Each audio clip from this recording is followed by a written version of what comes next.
婆说了，我就是那现眼包。泉州之旅没有录视频，就因为这个，我老婆说我是现眼包。我们泉州之旅结束了，现在出发去广东。为什么呢？第一点啊，我去的是 GSD 机车贸易，我去的人家里边我觉得拍视频不太合适，所以说我就没录。第二个呢，本身要去东岸车业，在静安区，老板恰巧也不在，去哪儿了呢？他去给别的车行做开业，所以说我们也着急去广东，时间上就没来得及，所以说这期视频比较水。但是东岸车业呢，是我一直合作的店家，有泉州附近的车友呢，我也推荐去他家安装。如果有什么泉州需要帮忙的，可以这条视频可以联系我啊。这期视频呢也比较水，给大家说一声不好意思啊。我们现在准备出发去广东了，第一站呢，咱们就直接到达汕头市。OK，let's go， 咱们出发汕头。大哥，来呀，上厕所，免费的。我们现在已经到了广东省的汕头市，这次也是来到了汕头当地一家特别有名的机车升级俱乐部。大家有没有知道是什么呢？一会儿给大家揭晓一下。如果你是汕头的小伙伴，一定不陌生这家，我相信都来打过卡，这叫 PP 摩咖。楼上呢就是咖啡厅，还有展示区，这个小环境是真的不错。看看这边都是头盔、皮衣，我平常坐这儿喝个茶呀，喝个咖啡呀。当然啊，他家最著名的并不是咖啡，而是老板的手艺。咱们往下走，这边就是他们的升级车间这一套，这边还有一个洗车房。该说不说啊，这个改装店的专业不专业，咱们去先看看它有没有马力机。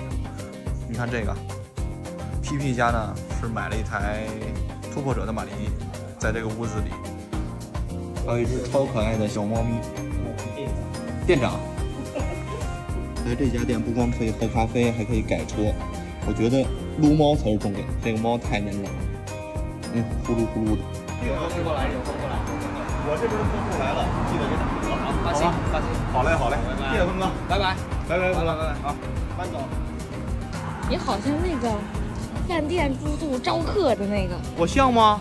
你太像了。不可能，大哥来呀，上厕所，免费的，来，这边，免费的。我现在不是在南澳岛，在这儿露营嘛，在这个停车区里呢，碰见了2位朋友，也是刚刚认识的。我们现在3家在一块儿，准备在这块儿来一个 BBQ， 来一个烧烤。我在南澳岛的这个营地呢，大部分可以说全部都是这种房车类型的，但是就我一个，就这个大帐篷，就我自己大帐篷，尤为的显眼啊，不能说是显眼，叫现眼，所有人都要来我这个帐篷里看一看。开烤，来吧，开烤吧，咱就。老张，咱们露营仪式现在开始了。露营。昨天咱们吃的烤串，今天上大哥家，盛情款待。咱们今天吃牛肉，吃了一大桌子，我看看都吃什么啊？我看看啊，这个姑娘，这个。我们在汕头待了3天，如果要是时间允许，别说3天了，我真想待仨月。汕头这个城市真的太好了。这次呢，我说2点，第一点总结呢，就是我去了 PP 摩咖。PP 摩咖呢，大家都很清楚，在网上呢也比较有名，它的专业度还有知识性，还有他们的手艺，确实是1线水准。对于改装升级来说啊，就是1线水准。第二个呢，就是峰哥呢带我吃了当地很多特色的美食，确实比较好吃。汕头的美食确实不错。第3点呢，我去南澳岛玩了2天，全程露营，太好玩了，认识2位大哥啊。有机会我们还要在一块露营。行了，咱们现在呢出发广东惠州去找我另外一个朋友。OK，let's go。